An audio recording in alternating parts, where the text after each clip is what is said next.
দেখো এই মাত্র এত জোরে বৃষ্টি হচ্ছিল, আমার গাছের অবস্থা কি। এই গাছটা একটু হলেই পড়ে যায়, যদিও বেঁধে দিয়েছে যেখানে বাঁধা আছে। আর এইদিকে দেখি নিচে এখনো বেরিয়েছে কিনা। হ্যাঁ, ছেলে আর বাবা যাচ্ছে ক্যারাটে ক্লাসে।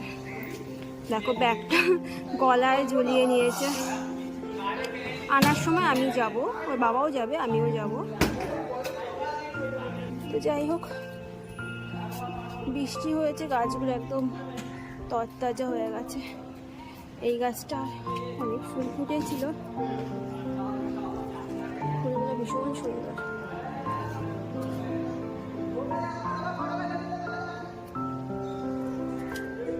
তো আমি এসেছি একটা কাজে, ওই যে দূরে আমার কাজটা আছে মেশিনে দিতে।